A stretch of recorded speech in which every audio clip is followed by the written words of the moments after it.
Good morning, students. Today we are going to start new chapter, that is cell structure and organization. The cell is fundamental structural functional unit. Fundamental, that means a basic. Structural, that means which provides a proper structure to the body.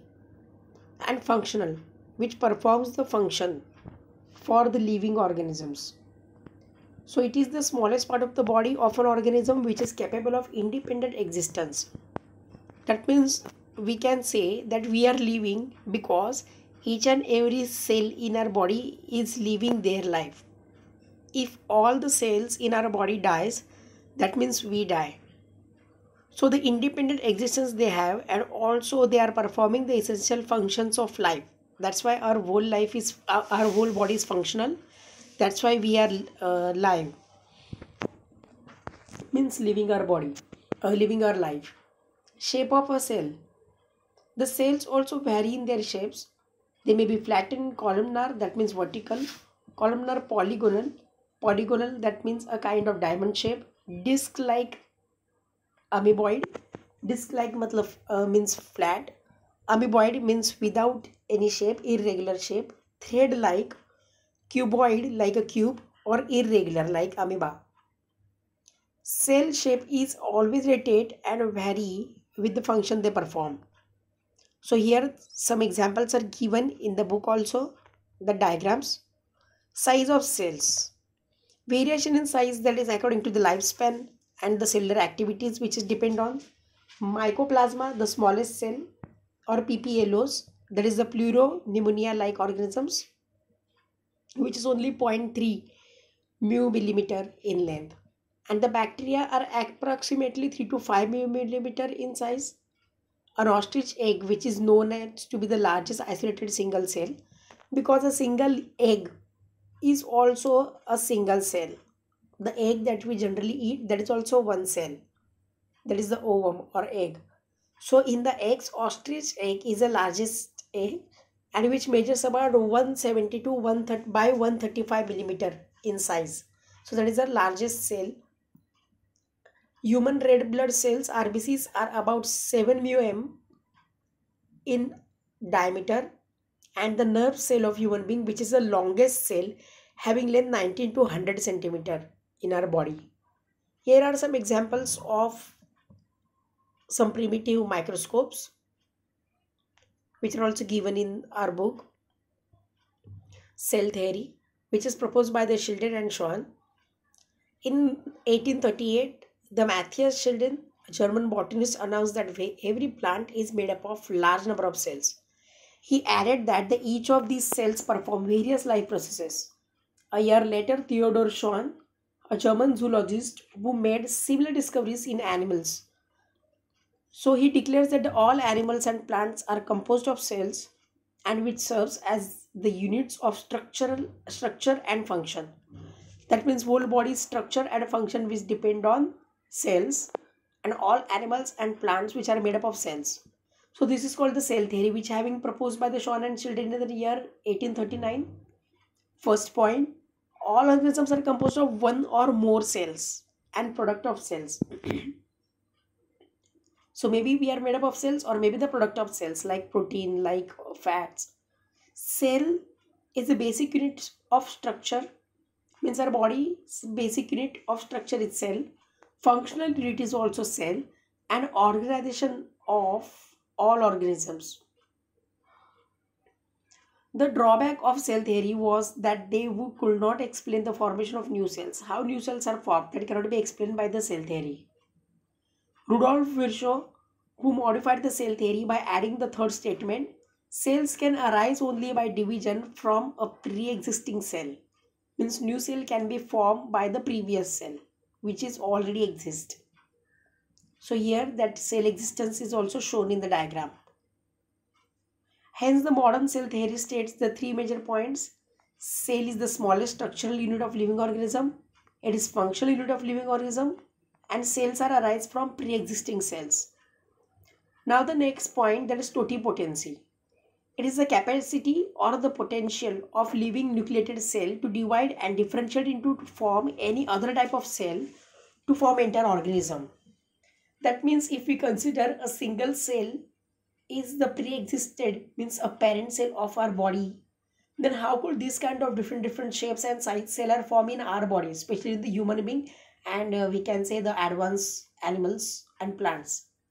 So totipotency, that means a bunch of cell which is formed by the division of the pre-existing cells, which are divide their work, that means function, and their structure is also differentiate according to their function.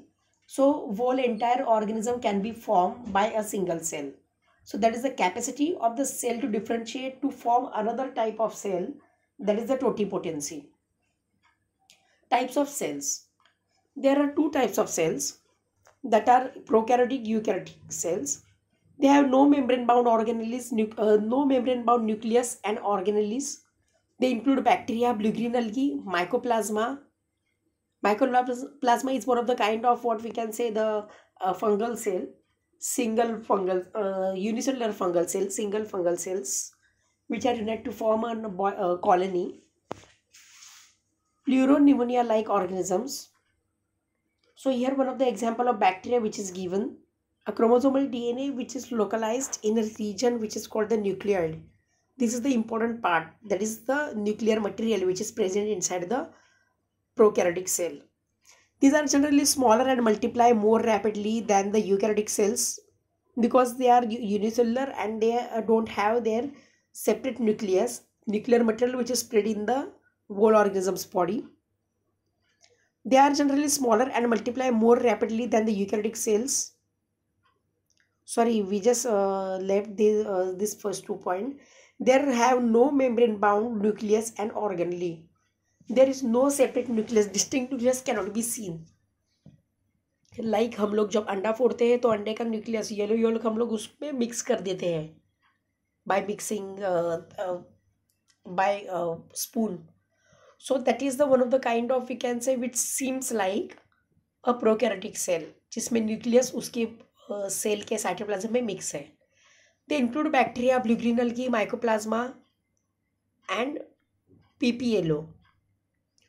Generally smaller, multiply rapidly than the eukaryotic cells. They are vary in shape and size. For example, bacteria have 4 basic shapes: bacillus, rod-like, coccus, spiracle, vibrio, comma shape, spirillum, spiral shape. Vary in shape and size. For example, bacteria are 4 basic shapes that we have studied. And the cell organelles in prokaryotic cells. Cell envelope, it is chemically complex protective covering made up of 3 tightly bound layers.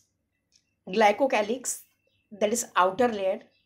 It differs in composition and thickness among the different bacteria, which is one of the kind of product of carbohydrate. It may be a slime layer, that is Lutz sheath we can say. Slime means soft. Or it is maybe a capsule that is thick and tough. Cell wall, which is the middle layer and seen in all prokaryotes, which gives shape to the cell, provides structural support and mechanical support to prevent the bacterium from bursting or collapsing. Based on the types of the cell wall, response to the Gram staining that is developed by the Graham, name of the scientist. So bacteria are 2 types, whether they are gaining stain, that is chemical stain, then they are gram positive, and if they are not gaining that stain, that means they are gram negative. So gram positive take up and retain the gram stain, chemically contain the peptidoglycan. So that means the peptidoglycan which is present in the cell wall which gains the stain means color. Gram negative, they do not retain the gram stain, chemically contain murein. So their sheath or cell wall which is made up of murein, which is not accepting the stain or color. In motile bacteria, cilia or flagella are present, which are useful for rotatory movement. Rotatory movement, that means a circular movement we can say. So by which locomotion takes place, they can move. In some bacteria, other surfaces projections are present like a tubular pili or inner cellular communication with the fimbriae, which are useful for the clanging support. Here in the diagram we can check the pili, which are the small hair-like structure, a long hair-like structure that is flagella which is present outside, So these are useful for the movement, and pila, which actually makes a correction between the inside and outside the cell.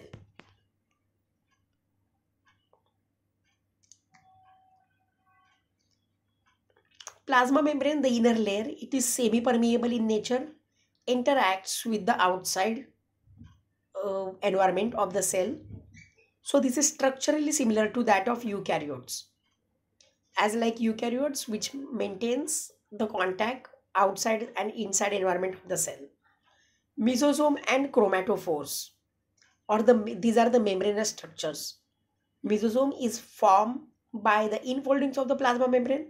So plasma membrane, which is excessive or extra inside the cell, which forms a folds, so that are the mesosomes, which includes the vesicles, tubules, and lamellae. Vesicles, a bulb-like, tubules, a tube-like structure, and lamellae, a flat structures.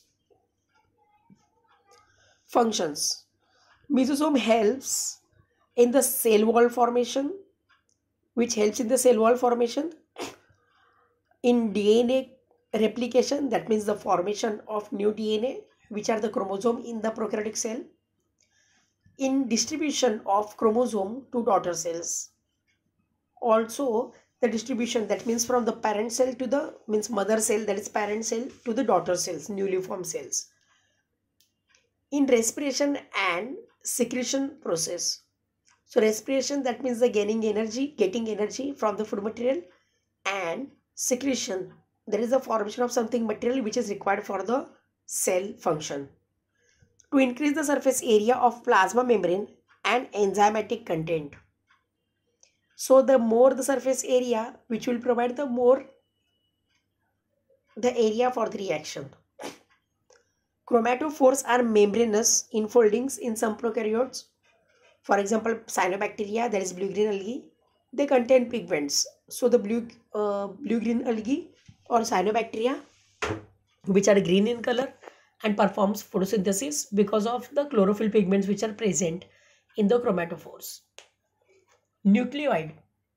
It is formed of non-membranous, that is naked circular genomic DNA, a single chromosome or genetic material, and protein, that is a nucleus-like structure. Many bacteria have small circular DNA, that is termed as plasmid, which is only the chromosome and outside the genomic DNA. So many bacteria have small circular DNA, that is plasmid, and outside the genomic DNA, means except the chromosome.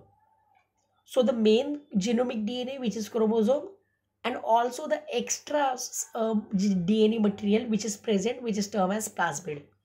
It gives some unique phenotypic characters, for example, resistance to antibiotics to the bacteria. So bacteria's resistance to the antibiotics, which is depend on the plasmid. Flagella. These are thin filamentous extensions from the cell wall of motile bacteria. Motile means moving bacteria. Their number and arrangement are varied in different bacteria. Bacterial flagellum is made up of three parts: filament, hook, and basal body. So filament is the longest portion which extends from the cell surface to the outside. Pili or fimbriae. These are surface structures that have no role in motility. The pila, that is pilus singular and pila in plural, are elongated tubular structures which are made up of some special protein, that is pyline. The fimbriae are small bristle-like fibers which spouting out of the cell. In some bacteria, they help to attach the bacteria to rocks in streams and also to the host tissues. So fimbriae are useful for the anchoring. Ribosomes. In prokaryotes, ribosomes are associated with the plasma membrane of the cell, and they are about 50 nanometer to 20 nanometer in size. They are made up of two subunits, that is 50S and 30S units. These two units combine together and forms 70S prokaryotic ribosomes. So here the S, that is the sedimentation coefficient, that is a measure of density and size. Ribosomes functions, that is the site of translation where the protein synthesis takes place. Several ribosomes may attach to a single mRNA to form a chain which is called polyribosomes, that is polysome. So polysome is a mRNA with number of ribosomes attached to it. Ribosomes of polysome translate the mRNA into proteins. Means ribosomes read the code which is written on the mRNA and they forms DNA. They forms proteins from it. Next part, that is inclusion bodies. These are non-membranous stored reserve material seen freely in the cytoplasm of prokaryotic cells. For example, phosphate granules, cyanophycean granules, and glycogen granules, gas vacuoles, etc. Gas vacuoles are found in the blue-green and purple and green photosynthetic bacteria, which actually responsible for the storing of the useful and unwanted gases.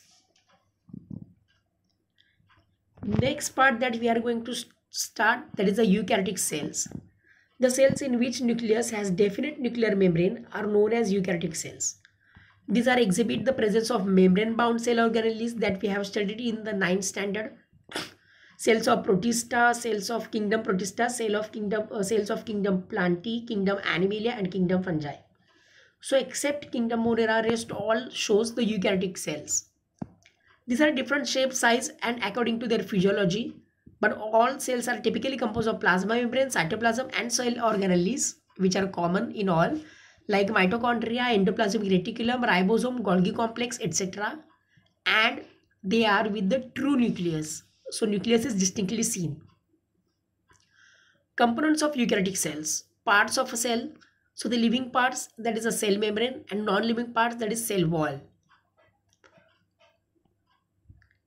This chart we can study later on, so we can understand it properly. So in the cytoplasm, there are living parts. So endoplasmic reticulum, mitochondria, Golgi apparatus, ribosome, lysosome, centriosome, plastids, and non-living part in the cytoplasm, that is granule, vacuole, and fat droplets. As same, the living part in the nucleus, that is nuclear membrane and nucleoli, chromatin fibers, and non-living part, that is nucleoplasm. First, cell organelle, that is cell wall. It is rigid, supportive, protective layer, outer covering of plasma membrane in plant cells, fungi, and some protists. Algae, which shows the presence of cellulose, galactans, which are one of the kind of carbohydrate, mannose, carbohydrate, and minerals like calcium carbonate in the cell wall, that is shown by the algae. Here is the comparative diagrams are given for plant cell and animal cell. Then you can check it out afterward, even which is given in our textbook. In some plant, it is made up of hemicelluloses, that are the complex carbohydrates like hemicelluloses, pectin, lipids, and proteins. So hemicelluloses and pectins are the complex carbohydrate, lipids, and proteins. Microfibrils of plant cell wall, which shows the presence of cellulose, which is responsible for rigidity of the cell. Rigidity, that means which provides the firmness to the cell. Some other depositions of cell wall are silica, that is grass stem, cutin, that is epidermal walls of land plants, suberin, that is endodermal cells of root, wax, and lignin. These are the depositions which provide the firmness, and these are the products which are formed by the metabolic activities of the cell. So which are stored, which are sometimes in the protection, which also perform sometimes functions, different functions. It gives shape to the cell and protects from the mechanical injury and the infections. In plant cells, cell wall shows, in plants, cell wall shows middle lamella, primary wall, and secondary wall. So these three. Middle lamella, thin and lies between the two adjacent cells, in between the two cells. It is the first structure formed from cell plate during cytokinesis. It is mainly cytokinesis, that means the division of cytoplasm, so which is formed at the time of cell division in the cytoplasm division. It is mainly made up of pectin, calcium, and magnesium pectate. Softening of the ripe fruit is due to the solubilization of pectin. This pectin gets solubilized, gets diluted, and ripened fruits getting soft. Primary wall, which is young in young plant cell, it is capable of growth, means which grows in size, which laid inside the middle lamella, and inside it forms the lamella. So it is the only wall seen in the meristematic tissue, mesophyll, pith, etc. So this primary wall, which is seen only in the meristematic tissues, which are dividing tissues, mesophills, which contains chlorophyll pigments, and pith in the middle. Secondary wall, it is present in the inner to the primary wall, and once the growth of primary wall stops, secondary wall is laid. At some places, thickening is absent, which leads to the formation of pits. So thickening means the thickness is absent. So the pits, that are the new cells, are formed. Plasmodesmata, these are the cytoplasmic ridges between the neighboring cells. So between the two cells, their cytoplasm is connected to each other. That is called as plasmodesmata, where they can transfer the important material which is needed by the neighboring cells, lateral cells. It shows pores between the cell wall and the middle lamella, pores for the exchange of the material. Next part, that is cell membrane or plasma membrane or biomembrane or plasma lemma. These all are the synonyms for the cell membrane. Every living cell covered by a thin, elastic, transparent, semi-permeable and regenerative membrane. Semi-permeable, which allows some material to go in and out, that means the exchange, which is transparent, elastic, which is stretchable. Regenerative membrane, regenerative, that means which is form her own again and again, which is also called the plasma membrane or the plasma lemma, which separates the internal environment of the cell from the external environment. So which actually bounds the cytoplasm, that means which forms the existence of the cell in the environment, as it helps in regulating the entrance of the exit of molecules into and out of the cell, which regulates the which material can go out the cell and which material can enter in the cell. In 1950s, with the advancement of electron microscope, the detailed structure of membrane was studied. Most of the initial studies on the cell membranes are structure, that is especially on the human RBC, which enabled the scientists to deduce the possible structure of plasma membrane. That means we came to know after the 1950s, with the invention of the electron microscope, we can easily see the plasma membrane and study goes on. Human RBC are considered to be the best material for the study of biochemical composition of the cell membrane. Cell membrane can be studied easily on the human RBC because they lack nucleus as well as cytoplasmic organelles. Because human RBC don't have more organelles, so we can study easily the cell membrane. Structure. Studies on human RBCs concluded that the cell membrane is composed of lipid, which forms a bilayer with protein and carbohydrate molecules embedded in at places. The lipid molecules are amphipathic in nature and are arranged within the membrane having two types of ends.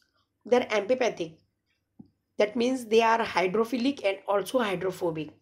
So polar hydrophilic end, that is the region which forms the water loving head, which faces towards the outer side of the cell membrane to interact with the cell aqueous environment on both the sides. That means which is hydrophilic, which is water loving end, so which can interact with the environment outside the environment of the cell. Second one, that is the non-polar hydrophobic end, and this is the end which forms the water repelling tail. So both the ends which faces each other the occurs towards the center of the plasma membrane. Proteins. Depending upon the case of extraction, the ratio of protein and lipids which varies considerably in different cell types. So according to the structure of the cell or the different type of cell, the proteins are different in the cells, different cells. In human beings, membrane of the erythrocytes, that is RBC, has approximately 52% protein and 40% lipid.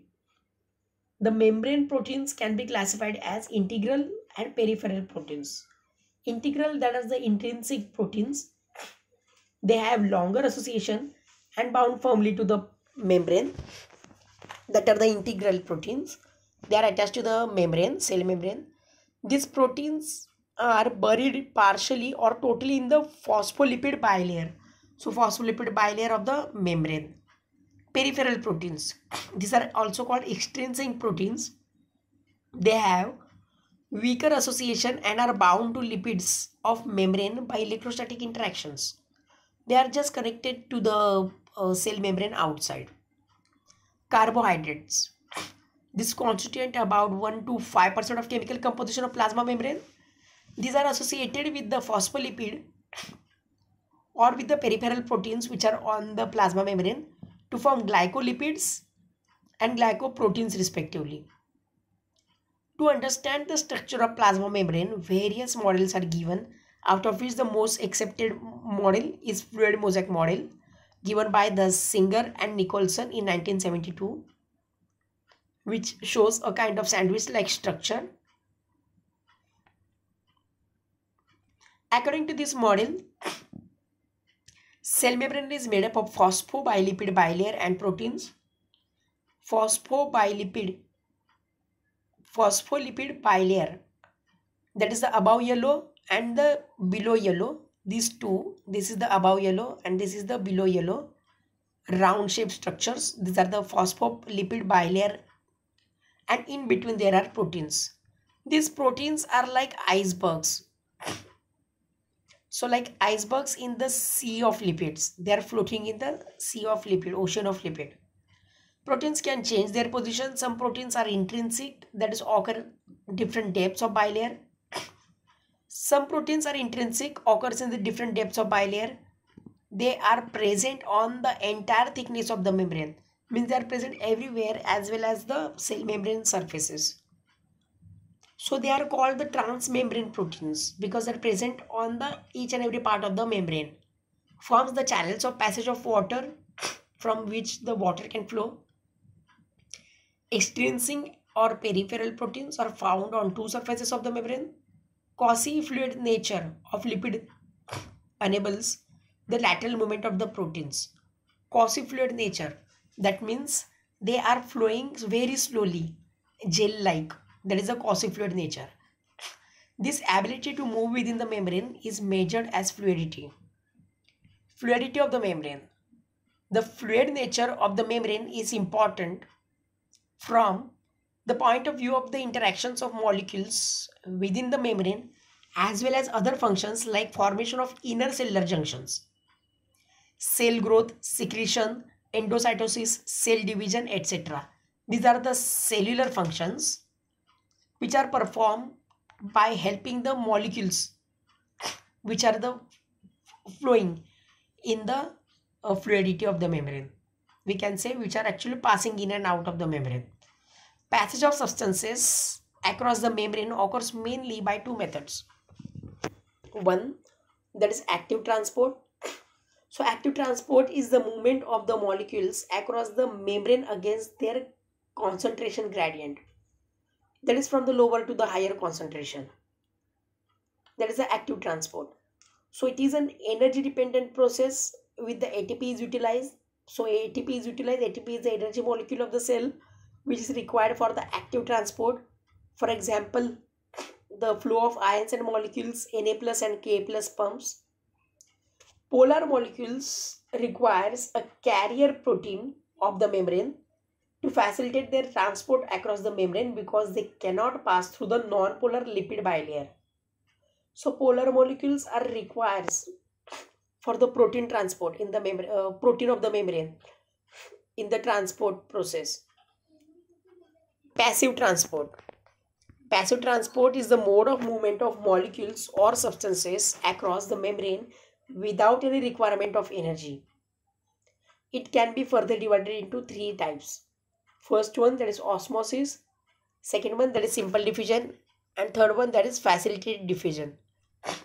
Osmosis is a process by which the water molecules pass through a membrane from a region of higher concentration to the lower concentration.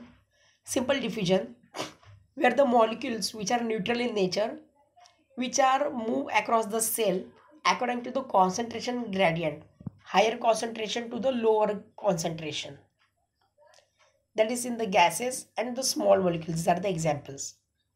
Facilitated diffusion, that is in this process the molecules are transported along the concentration gradient by the help of ion channels and the permeases.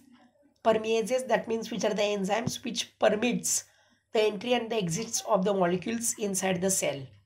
Energy is not required in this process. Functions of cell membrane, which is selectively permeable, or that's why it is semi-permeable membrane, which allows only selected substances to pass inwardly. Second one, it protects the cell from injury. Membranes have carrier proteins for active transport. Cell membrane contains the enzymes which perform certain reaction on their surface, so which provide the surface area for some reactions. For example, ATPase, that is the enzyme which is related to the ATP breakdown. Phosphatases, that are the enzymes which are responsible for the phosphate formation or the breakdown. Here we are going to stop. You just have to write and keep writing the assignments, and please don't send that assignments to me. Thank you all of you.